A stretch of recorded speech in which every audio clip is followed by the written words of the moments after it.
Good afternoon and welcome to BalaCore Fitness Show here on your hometown station, AM 1220 KHTS. I'm Ellen Como, and I want to welcome you to the show today. We're going to talk about journeying to fitness. What is your journey to fitness? Where are you on that journey to fitness? And I'm going to start off with my journey to fitness so I can kind of share a little bit about my background. My journey in fitness started when I was very young. I was about 18 years old when my journey started. I walked into a gym and I saw there was aerobic classes going on. There were guys lifting weights. And I looked at the aerobic class and it just didn't really look very exciting to me. But I looked over at the guys lifting weights and that looked amazing to me. I wanted to learn what that was. Now, back then, this is going years and years and years back, about 37 years ago. 37 years ago, when you walked into a gym, there was usually 3 or 4 different aerobic classes going on at the same time. They were high-intensity aerobic classes. Step really wasn't around yet. Everything was done bouncing, bouncing, bouncing, bouncing on a wood floor. You walk into the weight room and things were a lot calmer. They seemed a lot more efficient from my perspective. And I really gravitated toward that theory. Now, you know, the aerobic was great for cardio and it was fun and everybody was bouncing around. People were screaming, they were sweating, the music was loud. It looked on the outside like a lot of fun. But to me, my heart, I kind of went right towards the lifting. And a lot of the guys at first didn't know what I was doing there. Why was I hanging out with all the guys? Because if you're going back 37 years ago, not a lot of women lifted weights. It was mostly men that lifted weights. So they wanted to know, what is she doing? Like, why is she in here with us? Why isn't she in there bouncing around with everyone else in the aerobics room? And then they realized that I really had a mind that wanted to learn. I wanted to understand about the body parts. I wanted to understand why they were doing every move that they were doing. And then they all started to take me under their wing and they started to teach me. And now it was funny. A lot of the different guys there had different theories. They really didn't have trainers there that were training these men. These men were the pioneers of fitness. They'd been doing this for years already. And they were the ones that, believe it or not, went on to write some of the certifications that people are taking today when it comes to resistance training. They were the pioneers in the field. A lot of them were doing fitness competitions at the time, which was bodybuilding competitions then. So they were right in the center of all of it. And I happened to just fall right into the middle of a bunch of men that were very, very experienced at what they did. They say that when you find your destiny, that God or life will put the people around you to take you and guide you and give you the information. That's exactly what happened to me 37 years ago walking into a gym. So I started lifting weights and I started feeling really, really good. Now, there was a lot of places that I didn't feel very comfortable, like when I was in high school. And I was in high school while I was going to the gym.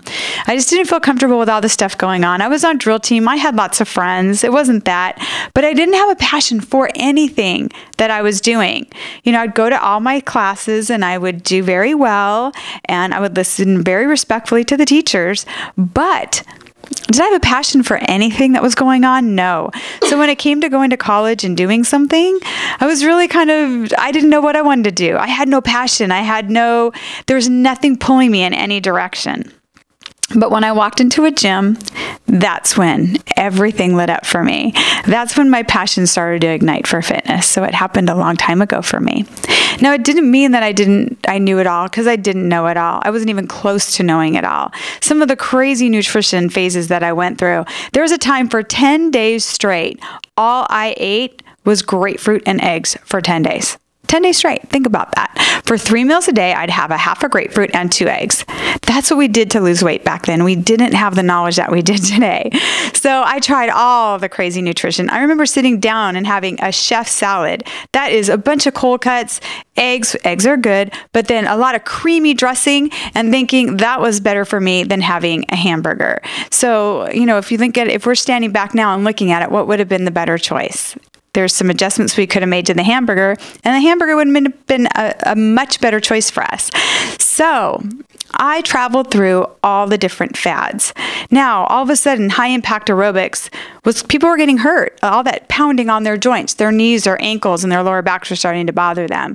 So I got to see how that happened. Didn't mean every now and then I didn't jump in there and have fun with it, but I stuck with the lifting. That is what my passion was.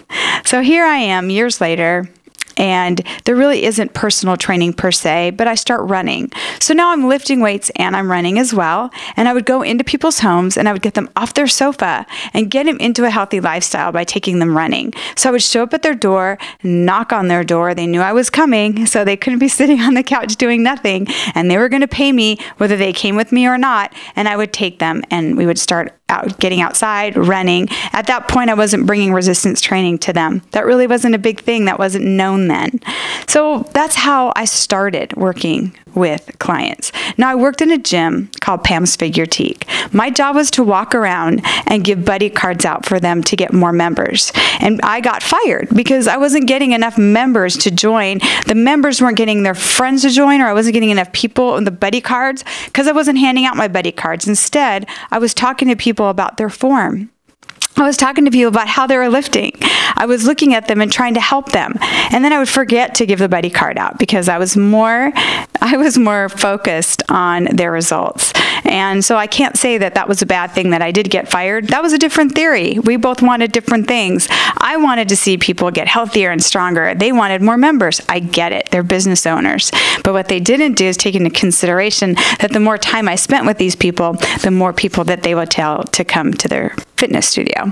So that was part of my journey, my fitness journey. I worked for a small time at Jane Fonda, and then lo and behold, personal training really started to come into effect at that point. So I really got a chance to start working one-on-one with people in their homes, again, continuing to go pick them up and take them on runs. And then I went like everybody else. When you have a passion, you take a little bit of a detour for a while. And I did the same thing when I was in my 20s. I kind of forgot about what I was doing and what my passion was.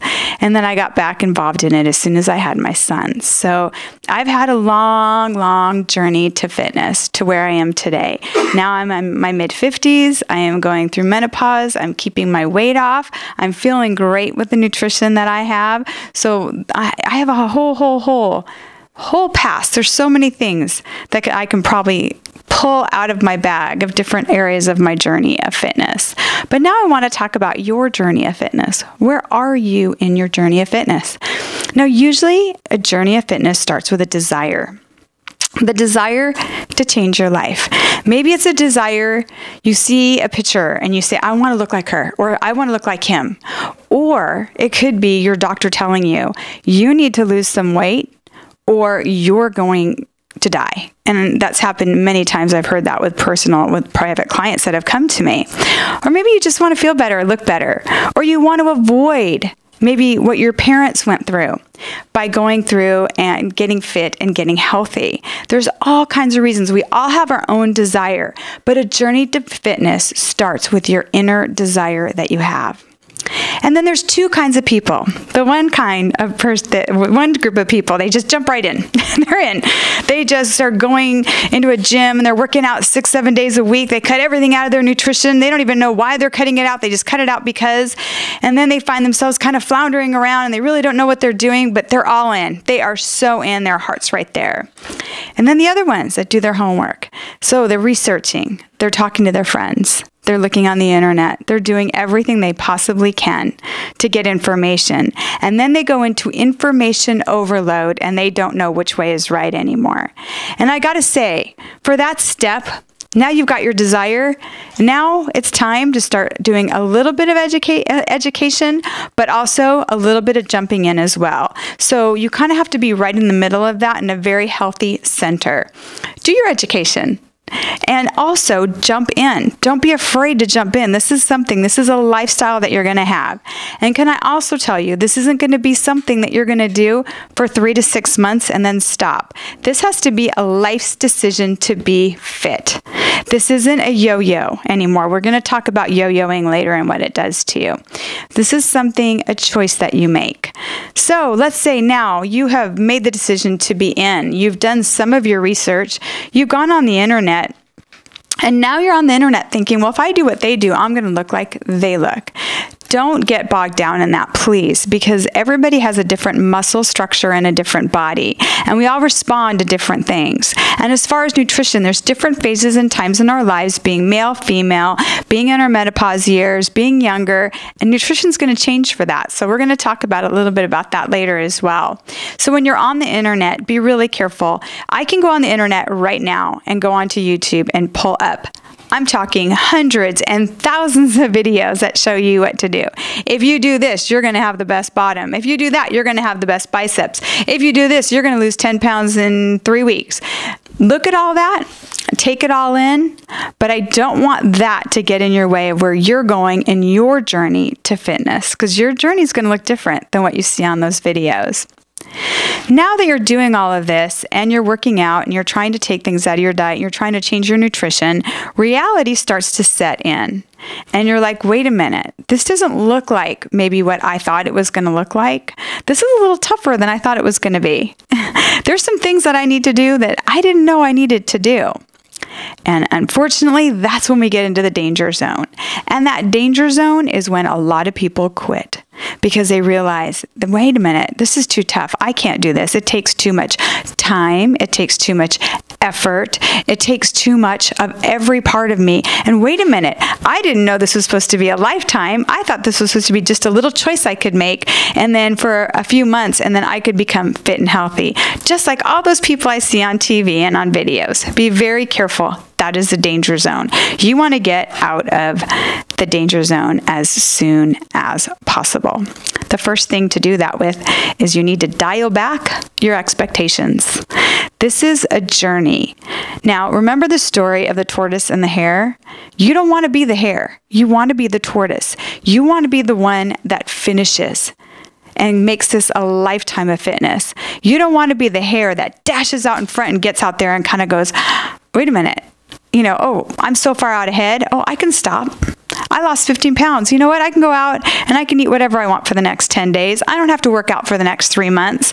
And here's that hare climbing. Here's a tortoise sticking on their plan, eating better every day, maybe not losing as much weight, maybe not going to the gym as many days as you do, as the hare does, but they're moving along in a nice, slow, steady pace, right for the finish line. And the finish line is for the rest of your life. That hare is going hard, hard, hard, and then deviating off into God knows what direction. And what they're going to constantly be doing is, again, going into something we call a yo-yo, something you never want to do on your journey to fitness. It's not where you want to be. So, now, dial back those expectations. I want you to think of yourself more as a tortoise than the hare. We all have this thing where I just want to get to that next level as soon as possible. No, you don't. No, you don't. You want to get to that next level when you are ready to get to that next level. For someone, it might take them 6 months. For someone else, they might only take 3 months. Everybody's a little bit different on their journey to fitness.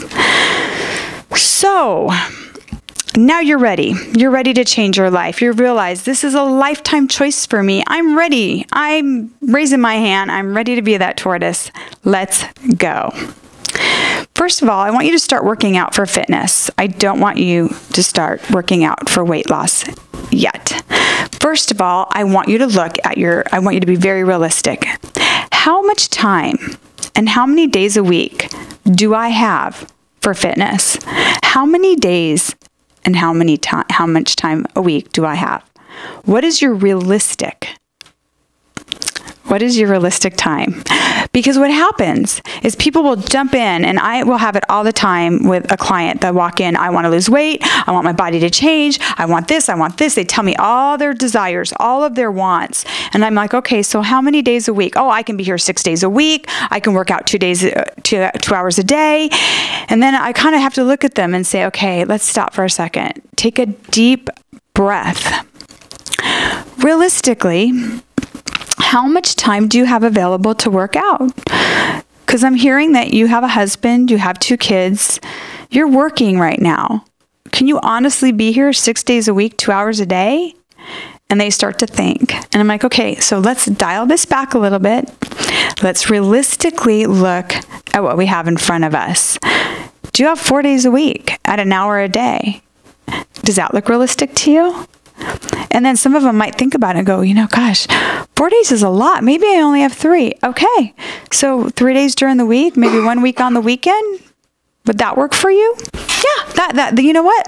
That works. You need to be real. You need to be very real with yourself and with whoever your fitness expert is on what you have and the time you have available. Because what you're going to tell me is, these are the days that I can commit, and I'm going to be able to build that program or give you that best program at my studio that's going to give you the best results.